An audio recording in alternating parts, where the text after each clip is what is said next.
Bismillahirrahmanirrahim. 1 Muharram 1448 Hijrah sepatutnya jatuh pada hari Selasa 16 hari bulan Jun 2026, bukan Rabu 17 Jun 2026. Maka 10 Muharram, hari yang kita sunat berpuasa,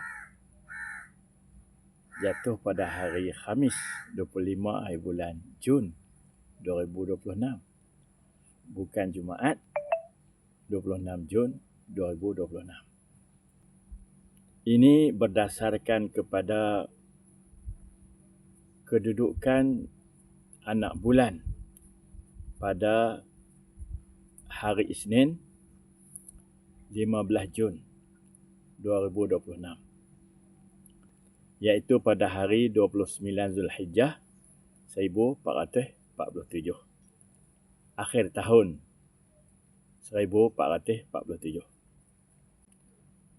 Pada hari itu, ijtima' berlaku pada pukul 10.54 pagi. Ini waktu Langkawi, di Langkawi, iaitu titik barat untuk negara kita. Manakala maghrib pada hari itu pukul 7.38 petang.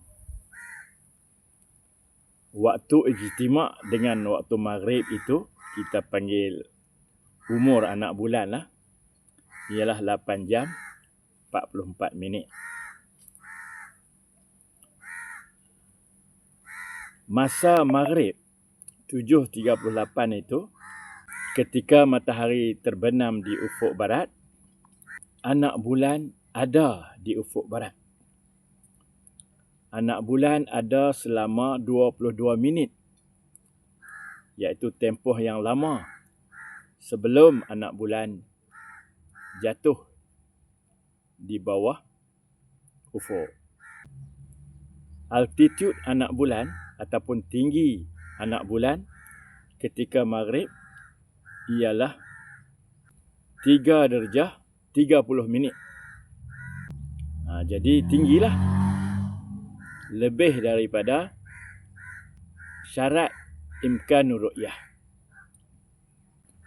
Cuma jarak lengkong sahaja yang tidak cukup, iaitu jarak lengkong 4 darjah 6 minit sahaja. Di sini timbulnya perbahasan. Penentuan tarikh hendaklah berdasar kepada wujudnya anak bulan, bukan keboleh nampakkan anak bulan. Anak bulan wujud. Firman Allah Subhanahu Wa Taala, "Faman syahida minkumus syahra falyasum." Barang siapa ni kita letak pada kerajaan barang siapa yang menyaksikan kedatangan bulan itu, hendaklah dia berpuasa. Ini kaitan dengan puasa bulan Ramadan. Menyaksikan di sini bukan melihat. Penyaksian itu boleh dilakukan dengan ilmu, iaitu ilmu falak atau ilmu astronomi. Kerana apa? Kerana Allah berfirman, "Faman syahida minkumus syahra." Sesiapa yang menyaksikan bulan. Bulan tu bukan moon. Bulan disebut asyahra, itu maknanya month. Month ini ialah bukan boleh nampak dengan mata. Month ialah dengan hati, dengan akal, dengan ilmu. Jadi wujudnya anak bulan itu menunjukkan dah masuk 1 hari bulan. Maka 1 hari bulan Muharram pada tahun ini ialah hari Selasa. Sebab hari Isnin tu, petang Isnin tu, Selepas maghrib, dah ada anak bulan. Setinggi 3 darjah 30 minit. Anak bulan ada. Tuan-tuan boleh saksi pada esokkan hari.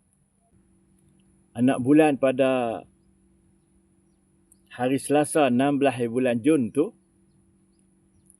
adalah saiz 2 hari bulan. Bukan saiz 1 hari bulan. Maka saya merayulah kepada kerajaan Malaysia melalui Menteri Agama supaya mengkaji semula pindaan Imkanur Ru'yah tahun 2021